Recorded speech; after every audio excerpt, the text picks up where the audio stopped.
So I started selling pecans by the sack, and that was at a, as I could get to it and as the few customers would show up and buy 40 or 50 pound sacks. And then I guess you progress from there, and I was shaking, picking, cleaning, drying. And then the Chinese market dissipated last few years. So prices went really south. Then the next step then is, what do? You retail the pecans. We're pretty lucky here on the I-35 corridor to have almost an unlimited number of customers. And they do show up in groups of 10 sometimes during the harvest. I mean, they're lined up 10 or 15 deep here some days. Pretty amazing. We're blessed with that customer base. So then you say, okay, now I've really got to get serious to put a good quality pecan in there. Talk to any pecan farmer and he'll tell you what is Cecil's Crabtree's quote is, they got to be number one 100% or you're in trouble. Something like that. I'm paraphrasing him, but that's his message to me, which stuck 4 or 5 years ago. So I opened a store, realized that to do it right, you needed somebody in the store, because the store and harvest go on in parallel, and you can't do both. You can't harvest and run a store. So I found myself shaking trees in the morning, starting the harvest about 10 o'clock, and about 1 or 2 o'clock in the afternoon, I'd have to hop off the tractor every 30 minutes when customers started showing up. And then when they show up 10 or 15 at a time, you can't finish the harvest. So that led to hiring a store manager, better understanding the quality and putting the quality equipment in. And that got us to a point where things were pretty good as long as we had some kind of a base level wholesale price to sell the remaining crop. And that pretty much collapsed the last couple of years, as you guys know. And then you say, what else can I do? And pretty soon you've talked yourself into shelling the pecans and keeping that inventory. And that's what we're doing in our second year. So, and they sell surprisingly well. The new farmers will take that as news. The established farmers with stores will say, yeah, so what else is new? No question. They've all been through it.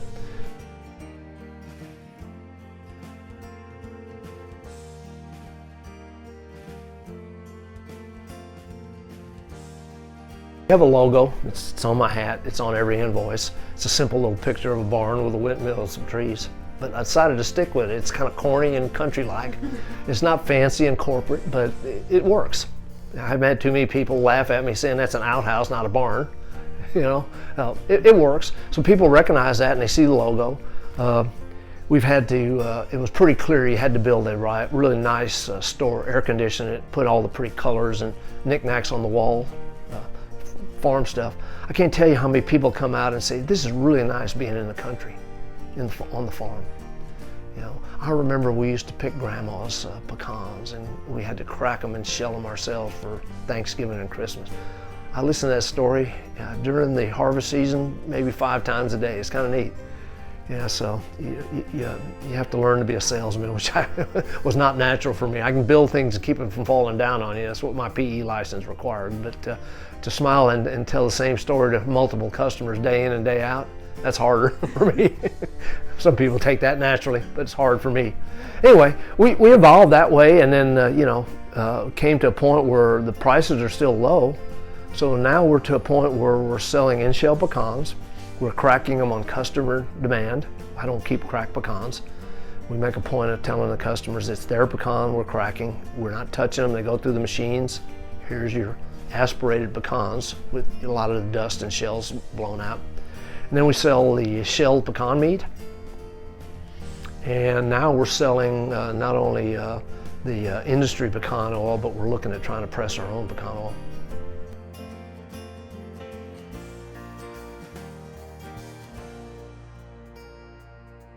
How large should the store be? So we started with these 2 bays in the barn, air conditioned, with the in-shell pecans in half of it. Well, that took about 6 weeks to realize that wasn't nearly big enough. So we added 2 more bays for the in-shell pecan area. And I'll show you that in a little bit. And then we gave Debbie the whole store. And then we said, okay, now how do we want to really use that right based on what we're seeing? And we picked a selected number of products from our wholesaler's kitchen.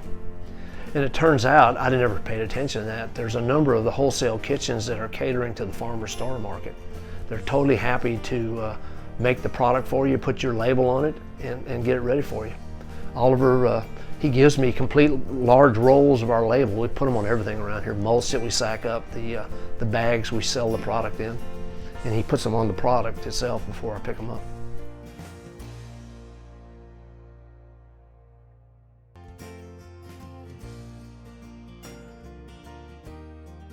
Working with them since the early 90s when I took my first crop, feathers, leaves, sticks, and everything up there to be cleaned. Gordon Oliver, the daddy, was still alive, and now his 3 sons are running the operation. Sean Oliver runs the Oliver Pecan in San Saba. Now, you asked, to answer your question specifically, you know, what treats do you put in your store? I started by looking at Sean's website and his internet sales, and he's got a whole suite of things. For example, brittle and jalapeno brittle. He dyes it green, he puts jalapeno spice in it. Pretty neat stuff. But I decided, let's just do basic brittle, do basic pecan butters, do the basic chocolate pecans and flavored roasted, and the pies, and what else, the pralines, and the trail mix, and that's about how we do it. And that's a pretty good mix. That works pretty well for the store. People come in, they see it in the shelves, they pick it out, take what they want themselves, sort of self-serve like in a convenience store is the concept that seems to work pretty good.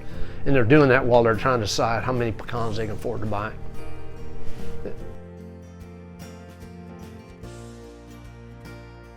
We've hesitated on that. As far as I've gone on that is we agree, and we send quite a few U.S. Postal flat rate boxes out. It turns out when you pay attention to it, you can put 13 to 14 pounds of in-shell pecans in a large U.S. Postal flat rate box. And it's $19.05 now as of January for freight, which is fairly economical. That spreads it around to about $1 a pound, a little bit more. It was about $1 a pound until they raised the price in January. Unfortunately, I didn't look at the website for a while, and I was charging them a lower rate, cheating myself out of about $5 for a while. But you know, you learn. Not a big deal. But that's how I do it. We just ship based on calls from people that beg us to send pecans.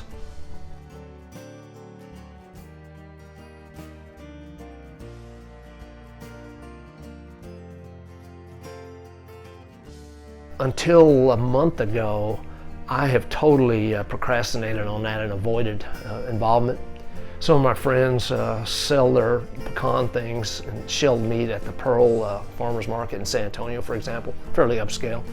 There's a farmers market in New Braunfels every Saturday in downtown, and most of the towns around have them. I wasn't about to do that. Well, as it turns out, the virus shut all that down. My neighbor's a goat farmer. He tried to set up his own farmer's market in front of his goat barns about 1.5 miles from here up on the hill to my east. And I finally gave in, joined him about a month ago, and we set up our canopy, our tables, and our pecan things. So there's a pork guy, a vegetable guy, an ice cream guy, and then the goat man with his goat milk, goat cheese, and goat soaps, etc. So I carry up all the pecan treats, the pecan oils, and the small bags of cracked pecans. I made an exception and crack them ahead of time.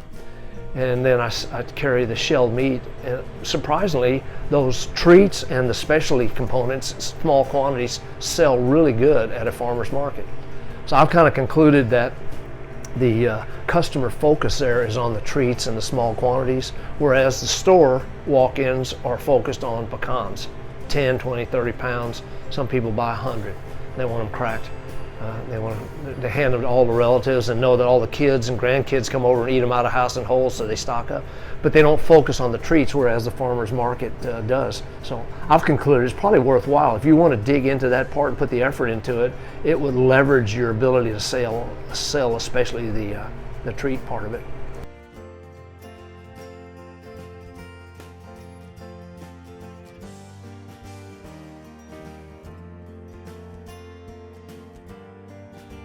I think if I had to do that all over again, you could probably ease your way into the cost of the store a little bit slower if you did farmers markets first to get a feel for the consumers. I did it the other way around. We dove in. I mean, this stuff's not cheap. That glass door refrigerator you're leaning against is $2,000 compared to what, a $500 normal refrigerator, twice that size. The glass door companion freezer that should be sitting right there is $3,000. I haven't done it yet. Although everybody that has them says you sell your shell meat by putting it up there, so it's a self-serve deal where they can see it. In our case, we still have to open the freezer and display it for everybody. So I think the other way around, you know, instead of paying somebody to put a store, put the air conditioning in, tile the floors, put up the pretty colors and decorations, maybe try a farmer's market and get a feel for it. Here it wasn't too bad of a risk because we're in a serious high growth area with a lot of new subdivisions, and the word spreads really quickly. So we get a lot of families with kids. They all come around and want to see the trees, see what's going on. It's kind of fun showing them. And to them, it's a farm experience. Yeah. So yeah, I'd say you can go either way. Probably the farmer's market might be a good start for a small grower.